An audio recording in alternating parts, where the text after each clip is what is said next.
Hi friends, welcome to our channel all government jobs Telugu.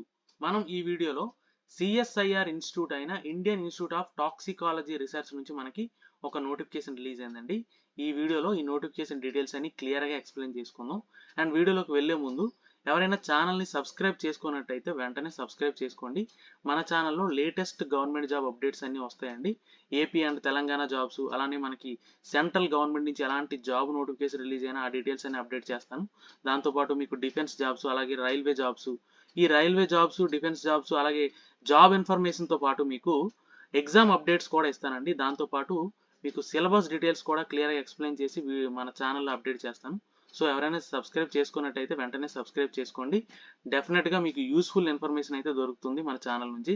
And ఫర్దర్గా మనం ఈ video విషయానికి వెళ్తే సిఎస్ఐఆర్ అంటే తెలుసు కదండి. సిఎస్ఐఆర్ అంటే council of scientific and industrial research అండి. ఇది ఒక రీసెర్చ్ ఇన్స్టిట్యూట్ అనమాట. దీని నుంచి మనకి దీని అండర్లో ఉండే Indian Institute of Toxicology Research Centre లక్నోలో ఉందన్నమాట. ఇక్కడ నుంచి మనకి వేకెన్సీస్ నోటిఫికేషన్ రిలీజ్ అయింది. ఆ డీటెయిల్స్ అని ఫర్దర్గా చూద్దాం. ఇంపార్టెంట్ డేట్స్ చూసుకుంటే మనకి ఆన్లైన్ అప్లికేషన్ ఓపెనింగ్ అనేది March 1 నుంచి స్టార్ట్ అయిందండి. అండ్ లాస్ట్ డేట్ చూసుకుంటే March 31. అండ్ ఇది ఓన్లీ ఆన్లైన్లో మాత్రమే అప్లై చేయాలి. హార్డ్ కాపీ ఏమి సెండ్ చేయాల్సిన అవసరం లేదు. అండ్ ఫర్దర్గా చూసుకుంటే ఇదిగోండి టెక్నీషియన్ పొజిషన్కి మన వేకెన్సీస్ రిలీజ్ అయ్యాయి.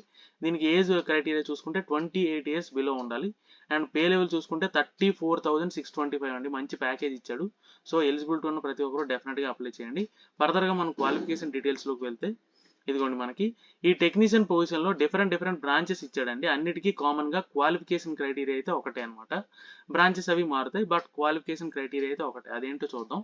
ఏంటంటే SSC or 10th standard are equivalent with science subject with minimum 55% marks అన్నాడు. అంటే ఎస్ఎస్సి కానీ 10th స్టాండర్డ్ కానీ ఈక్వలెంట్ విత్ సైన్స్ సబ్జెక్ట్ అన్నాడు. విత్ 55% మార్క్స్తో ఉండి ఐటీఐ సర్టిఫికేట్ ఉంటే అంటే రెస్పెక్టివ్ బ్రాంచ్లో మీరు ఈ పొజిషన్కి అప్లై చేసుకోవచ్చు. ఇది ఒకటోది. రెండోది ఏంటంటే same SSC or 10th standard are equivalent with science subject with 55% marks ఉండి 2 years ఎక్స్పీరియన్స్ ఉన్నా సరే మీరు రెస్పెక్టివ్ బ్రాంచ్లో అప్లై చేసుకోవచ్చు అనమాట. అర్థమైంది కదండి.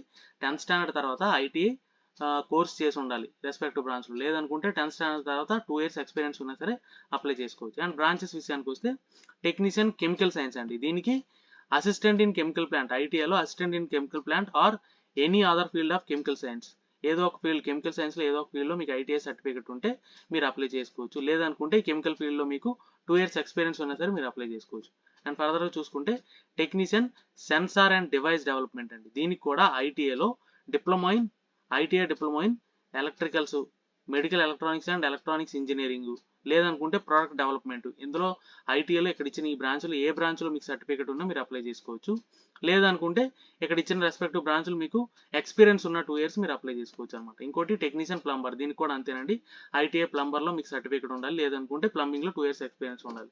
అండ్ ఫర్దర్గా చూసుకుంటే టెక్నీషియన్ ఎలక్ట్రీషియన్, దీనికి కూడా అంతే. ఐటీఐలో ఎలక్ట్రీషియన్ సర్టిఫికేట్ ఉండాలి. అలాగే మీకు రెఫ్రిజరేషన్ అండ్ ఏసీ టెక్నీషియన్, దీనికి కూడా అంతే. ఐటీఐలో మీకు సర్టిఫికేట్ ఉంటే మీరు అప్లై చేసుకోవచ్చు. అలాగే టెక్నీషియన్ కంప్యూటర్ సైన్స్, దీనికి చూసుకుంటే ఇక్కడ డిఫరెంట్ బ్రాంచెస్ ఇచ్చాడండి. ఏంటంటే ITI certificate or national state trade certificate in computer hardware and networking maintenance, అలాగే information communication technology, system maintenance, ఈ ట్రేడ్స్లో మీకు ఐటీఐ సర్టిఫికేట్ ఉంటే ఈ బ్రాంచ్కి మీరు అప్లై చేసుకోవచ్చు. అండ్ ఫర్దర్గా చూసుకుంటే కంప్యూటర్ సైన్స్ అండి. దీనికి కూడా అంతే. ఐటీలో information technology, computer operator and programming assistant, దీంట్లో మీకు ఐటీఐ సర్టిఫికేట్ ఉన్న అప్లై చేయొచ్చు. లేదనుకుంటే 2 years ఎక్స్పీరియన్స్ ఉన్న రిలేటెడ్ ఫీల్డ్లో అప్లై చేయొచ్చు. లేదనుకుంటే 3 years experience in public sector ఆర్గనైజేషన్లో ఉన్నా సరే మీరు అప్లై చేయొచ్చు. ఇంకోటి ఏంటంటే టెక్నీషియన్ బయోలాజికల్ సైన్స్ అండి. దీనికి కూడా అంతే. ఐటీఐ డిప్లొమాలో మీకు రెస్పెక్టివ్ బ్రాంచ్లో మీకు సర్టిఫికేట్ ఉంటే మీరు అప్లై చేయొచ్చు. అండ్ ఫర్దర్గా చూసుకుంటే మోడ్ ఆఫ్ సెలక్షన్ అండి. సెలక్షన్ ఎలా ఉంటుందంటే ఈ టెక్నీషియన్ పొజిషన్కి మీకు అన్ని గవర్నమెంట్ సర్వీస్ ఇచ్చినట్టు దీనికి ఇవ్వలేదండి. ఫస్టే మీకు అన్ని గవర్నమెంట్ సర్వీస్కి ఏం చేస్తారంటే ఫస్ట్ మీకు రిటర్న్ టెస్ట్ పెట్టి తర్వాత స్క్రీనింగ్కి మీకు స్కిల్ టెస్ట్ పెడతాడనమాట. బట్ ఇక్కడ ఏంటంటే ఫస్టే ట్రేడ్ టెస్ట్ కండక్ట్ చేస్తున్నాడు. ఇక్కడ ఇచ్చాడు చూడండి. The candidates are recommended by screening committee will be invited for trade or skill test. First మీకు స్కిల్ టెస్ట్ ఉంటుంది. స్కిల్ టెస్ట్లో ఎవరైతే క్వాలిఫై అవుతారో వాళ్ళకి రిటర్న్ ఎగ్జామ్ ఉంటుంది అనమాట. ఓకే, ఇక్కడ మెన్షన్ చేశాడు. ఈ return exam or computer based exam ఎలా ఉంటుంది అంటే 3 పేపర్స్ ఉంటాయి మొత్తం. ఆ 3 పేపర్లో సిలబస్ ఏముంటుంది కూడా ఫర్దర్గా చూద్దాం. ఈ 3 పేపర్స్ ఎలా ఉంటాయంటే మీకు ఓఎంఆర్ బేస్డ్ కానీ కంప్యూటర్ బేస్డ్ ఎగ్జామ్ కానీ ఉంటుంది అనమాట. ఓకే, ఈ మీడియం ఆఫ్ లాంగ్వేజ్ ఏంటంటే మీకు హిందీ కానీ ఇంగ్లీష్లో కానీ ఉంటుంది అనమాట. సారీ, హిందీ అండ్ ఇంగ్లీష్లో 2 లాంగ్వేజ్లో మీకు ఎగ్జామ్ పేపర్ అనేది ఉంటుంది. ఓకే, ఇంకోటి స్టాండర్డ్ ఆఫ్ ఎగ్జామ్ ఏంటంటే SSC plus ITR 12th standard లెవెల్లో మీకు ఉంటుంది. టోటల్ నెంబర్ ఆఫ్ క్వశ్చన్స్ 150 ఉంటాయి. Total number of time 2 hours 30 minutes, అంటే ఇది కూడా 150 క్వశ్చన్స్ 150 minutes టైం అనమాట. ఈచ్ క్వశ్చన్కి 1 minute టైం ఉంటుంది. అండ్ ఫర్దర్గా పేపర్స్ విషయానికి వస్తే ఈ టోటల్గా మీకు 150 క్వశ్చన్స్ ఎలా డివైడ్ చేశాడంటే paper 1 50 questions, paper 2 50 questions, paper 3 50 questions, టోటల్గా 150 క్వశ్చన్స్ 2 hours 30 minutes, అంటే 150 మార్క్స్ అనమాట. 150 minutes టైం. ఓకే, ఇందులో పేపర్ 1లో చూసుకుంటే 50 క్వశ్చన్స్ ఎలా ఉంటాయంటే మెంటల్ ఎబిలిటీ టెస్ట్ అండి. మెంటల్ ఎబిలిటీ అంటే ఏం లేదండి, ఇక్కడ క్లియర్గా ఇచ్చాడు. General intelligence, quantitative aptitude, reasoning, problem solving, అలాగే సిచ్యువేషనల్ జడ్జిమెంట్, వీటిపైన మీకు 50 క్వశ్చన్స్ ఉంటాయి. ఈచ్ క్వశ్చన్కి 2 మార్క్ అండి, అంటే 100 మార్క్స్కి మీకు ఎగ్జామ్ ఉంటుంది. నెగిటివ్ మార్కింగ్ దీంట్లో లేదు. పేపర్ 1లో నెగిటివ్ మార్కింగ్ ఉండదు. ఇందులో క్వాలిఫై అయిన వాళ్ళకి మాత్రమే పేపర్ 2, పేపర్ 3 అనేది కరెక్ట్ చేస్తాను అనమాట. ఓకేనా. ఇంకోటి పేపర్ 2 విషయానికి వస్తే ఇందులో మీకు 2 స్ట్రీమ్స్ ఉంటాయి. ఈ స్ట్రీమ్ 25 మార్క్స్, 25 క్వశ్చన్స్ ఉంటాయి. జనరల్ అవేర్నెస్, ఇంగ్లీష్ లాంగ్వేజ్, ఈ స్ట్రీమ్ 25 క్వశ్చన్స్. ఇక్కడ ఏంటంటే మీకు ఈచ్ క్వశ్చన్కి 3 మార్క్స్ ఉంటాయి. ఇదిగోండి 25 క్వశ్చన్స్ 75 మార్క్స్, 25 క్వశ్చన్స్ 75 మార్క్స్. ఈ పేపర్ 2 అనేది టోటల్గా మీకు 150 మార్క్స్ ఉంటుంది. 50 క్వశ్చన్స్ అనమాట. ఈచ్ క్వశ్చన్ మీకు 3 మార్క్స్. అలాగే ఇక్కడ నెగిటివ్ మార్కింగ్ కూడా ఉందండి. రాంగ్ ఆన్సర్కి 1 మార్క్ పోతుంది అనమాట. అంటే రైట్ ఆన్సర్కి 3 మార్క్స్, రాంగ్ ఆన్సర్కి 1 మార్క్ పోతుంది. ఓకే.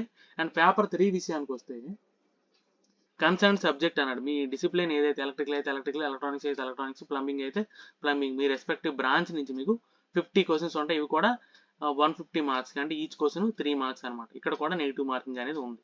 ఇదండి ఎగ్జామ్ ప్యాటర్న్. పేపర్ 1 క్వాలిఫై అయిన వాళ్ళకి మాత్రమే పేపర్ 2, పేపర్ 3 అనేది కరెక్ట్ చేస్తారనమాట. అండ్ ఫర్దర్గా చూసుకుంటే బెనిఫిట్స్ అండర్ కౌన్సిల్ సర్వీస్ అండి. ఇది purely regular permanent government job అండి. సో డెఫినెట్గా అన్ని బెనిఫిట్స్ అన్నీ ఉంటాయి. సెంట్రల్ గవర్నమెంట్ జాబ్స్కి ఉండే ప్రతి బెనిఫిట్ ఉంటుంది. ఏంటంటే DA, house rent, transport allowance, అలాగే మీకు నేషనల్ పెన్షన్ సిస్టమ్ ఒకటి, దాంతోపాటు medical reimbursement, leave travel concession, house building advance, ఇలా అన్ని ఫెసిలిటీస్ మీకు ఉంటాయి. ఇది ఒక బెస్ట్ ఆపర్చునిటీ. ఇక్కడ క్లియర్గా మెన్షన్ చేశాడు. CSIR provides excellent opportunity to deserving candidates for career advancement under assessment promotion scheme for assistant technician. చూసారా, ఇందులో మీకు మంచి ప్రమోషన్ స్కీమ్స్ కూడా ఉంటాయి టెక్నీషియన్ పొజిషన్ కూడా. సో డెఫినెట్గా ఎలిజిబిలిటీ ఉన్న ప్రతి ఒక్కరు అప్లై చేయండి. అండ్ ఫర్దర్గా చూసుకుంటే అదర్ కండిషన్స్ ఏంటంటే మీకు ఇండియన్ సిటిజన్షిప్ ఉన్న ఎవరైనా సరే అప్లై చేసుకోవచ్చు. అండ్ లాస్ట్ డేట్ విషయానికి వస్తే చెప్పాను కదా ఆల్రెడీ, March 31st 5:30 PM లోపే మీరు అప్లై చేసుకోవాలి. ఇంకోటి ఏంటంటే only online mode of application మాత్రమే యాక్సెప్ట్ చేస్తారు. అదర్ మోడ్ ఏది యాక్సెప్ట్ చేయదు. ఇంకోటి క్రూషియల్ డేట్ ఏది అంటే మీకు క్వాలిఫికేషన్కి, ఏజ్ క్రైటీరియాకి అన్నిటికీ లాస్ట్ డేట్ అనండి. March 31st లోపే మీకు ఏజ్, క్వాలిఫికేషన్ అవి ఎక్వైర్ అయి ఉండాలన్నమాట. ఇంకోటి సెలెక్ట్ అయిన వాళ్ళకి ప్రొబేషన్ 1 year ఉంటాయి, తర్వాత కన్ఫర్మ్ చేస్తారు. అండ్ ఫర్దర్గా చూసుకుంటే రిటర్న్ ఎగ్జామ్ మాత్రం లక్నోలోనే ఉంటుందండి. అక్కడ ఇచ్చిన ఇన్స్టిట్యూట్లోనే, లక్నోలోనే మీకు ఎగ్జామ్ అనేది జరుగుతుంది. దానికి మీరు ప్రిపేర్ అయి ఉండాలి. అండ్ ఫర్దర్గా చూసుకుంటే ఈ నోటిఫికేషన్ సంబంధించి మీకు ఏమైనా క్వరీస్ ఉన్నాయనుకోండి, ఇక్కడ ఇచ్చిన ఈమెయిల్ ఐడికి మీరు మీ క్వరీ ఏంటో మీరు మెసేజ్ సెండ్ చేస్తే మీరు డెఫినెట్గా వాళ్ళు రెస్పాండ్ అవుతారనమాట. ఇంకోటి ఏంటంటే ఇది టై అయినప్పుడు కండిషన్స్ అనమాట. ఎవరికైతే పేపర్ 2, పేపర్ 3లో ఎవరికి అంటే మీకు కన్సర్న్ డిసిప్లిన్ నుంచి మీకు పేపర్ ఒకటి ఉంది కదా, దాంట్లో ఎవరికి ఎక్కువ మార్క్స్ వస్తే దానిపైనే మీకు పర్సెంటేజ్ అంటే సెలక్షన్ అనేది ఉంటుంది, టై అయిన కండిషన్లో మాత్రం. అండ్ ఫర్దర్గా రిలాక్సేషన్ విషయానికి వస్తే అన్ని గవర్నమెంట్ సర్వీస్కి ఇచ్చినట్టే దీనికి కూడా SC STకి 5 years, OBCకి 3 years ఇచ్చాడు.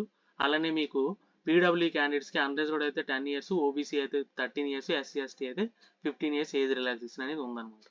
అండ్ ఫర్దర్గా చూసుకుంటే ఎలా అప్లై చేయాలంటే ఇక్కడ ఇచ్చిన వెబ్సైట్లోకి వెళ్ళి అప్లై చేయాలండి. అది కూడా లాస్ట్ డేట్ చెప్పాను కదా మీకు March 31st అనమాట. అండ్ ఫర్దర్గా చూసుకుంటే అప్లికేషన్ ఫీజు అండి. అప్లికేషన్ ఫీజు అనేది 500 rupees పే చేయాలి ఆన్లైన్లో. ఓకేనా. ఎగ్జామ్స్ ఎవరెవరికి ఉందంటే SC ST, PWD, ఉమెన్స్, అలాగే CSR రెగ్యులర్ ఎంప్లాయీస్కి, ఎక్స్ సర్వీస్ మ్యాన్కి ఎగ్జామ్స్ ఉంది. మిగిలిన వాళ్ళందరూ మాత్రం 500 rupees పే చేయాలి. ఓకే. ఇంకోటి ఏంటంటే మీరు అప్లై చేసేటప్పుడు passport size scanned colour photograph ఒకటి, సిగ్నేచర్ ఒకటి స్కాన్ చేసి 50 KB కంటే తక్కువ కింద కన్వర్ట్ చేసుకొని అది అప్లోడ్ చేయాల్సి ఉంటుంది. ఓకే.